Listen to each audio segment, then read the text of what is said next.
వాళ్ళు చెప్పేది ప్రతిదీ అబద్ధం. ఏప్రిల్ 1వ తారీఖున దౌర్జన్యంగా 30-40 కార్లు, ఆ వీడియో కూడా ఇచ్చాను మీకు.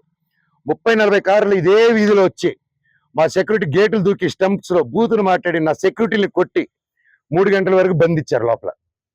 నేను 100కి చేశా, పోలీసుకి చేశా, సార్ కమిషనర్ గారికి చేశా, డీసీపీ గారితో మాట్లాడారు మా వైఫ్.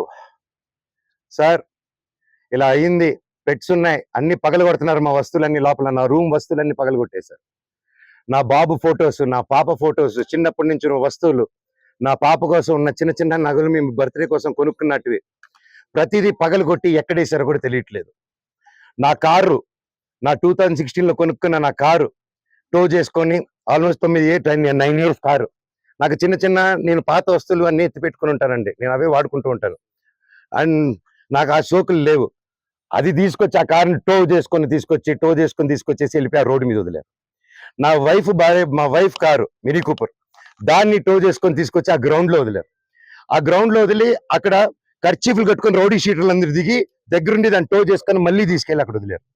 ఇవన్నీ గురువారెడ్డి గారికి, అవునా ఇంత గలీజ్గా ఎందుకు చేస్తున్నారు, ఇది బాగాలేదు మనోజ్ గారు అని చెప్పి సిఐ గారు చాలా ఫీల్ అవుతున్నారు, కానీ యాక్షన్ తీసుకోలేదు. నేను వెళ్ళండి సార్ మా వాళ్ళు అన్నారంటే ఇంటికి వెళ్ళారు. ఇంటికి వెళ్ళి మా సెక్యూరిటీ ఎక్కడని చూశారు, వచ్చేసారు. సెక్యూరిటీ ఏమేస్తంటే నేను వెళ్ళి అడిగాను, వాళ్ళు ఎవరు లేరంటున్నారు మనోజ్ గారు అన్నారు.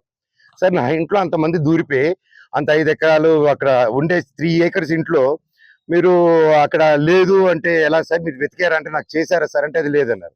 అక్కడ లేరు మనోజ్ గారు, నేను ప్రొటెక్ట్ చేస్తా అన్నారు. ఇది పొద్దునైంది.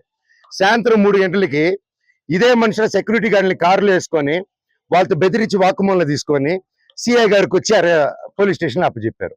ఇప్పుడు పొద్దున అదే సిఐ గారు అక్కడ ఎవరు లేరన్నారు, ఇప్పుడు తిరిగి అప్పచెప్పారు.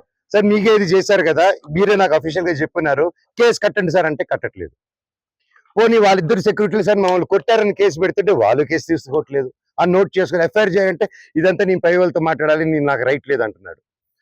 పోనీ నేను అక్కడ నేను జైపూర్ నుంచి ఒక పక్క పాప బర్త్డే సెలబ్రేట్ చేసుకుంటూ జైపూర్ నుంచి మెయిల్ పెట్టాను, సార్ ఇలా జరుగుతుంది, గివ్ ప్రొటెక్షన్, కనీసం నా పెట్స్కి ఏం చేయకుండా చూడండి అనేసి యాజ్ సింపుల్ గా నేను పెట్టాను. దానికి కలెక్టరేట్కి పెట్టాను, అందరికీ పెట్టాను. పెడితే నో రిప్లై. దానికి నేను డిజిటల్ సిగ్నేచర్ చేసి పంపించాను, నో రిప్లై. ఇవంతా చల్లవు అని చెప్పి సిఐ గారు చెప్పారు. కొన్ని కంప్లైంట్ వచ్చింది కదా సార్, యాక్షన్ తీసుకుంటే లేదు.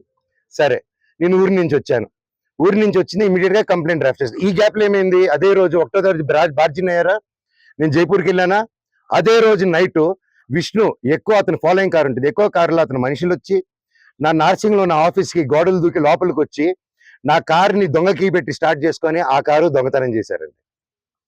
అంటే ఎందుకు ఇంత దరిద్రానికి దిగజారుతున్నాడో నాకు అర్థం కావట్లేదు. ఎందుకింత, నేను కేవలం నా భైరవం, నా కన్నప్ప మీదకి నా భైరవం వదులుతాను, ఇది కాదు మనం పోరాడాలంటే ఎండి ధరల మీద పోరాడదాం, పని మీద పోరాడదాం, హెల్తీగా పోరాడదాం అని నా భైరవం వదులుదాం అనుకున్నాం సినిమా.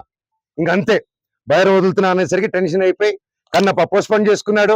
ఆ కోపం ఎలా చేసుకోవాలో తెలియక నా మీద ఇదంతా రుద్దుతున్నారు. ఇమీడియట్ గా డైవర్షన్. ఇప్పుడు మా అమ్మగారికి, మా నాన్న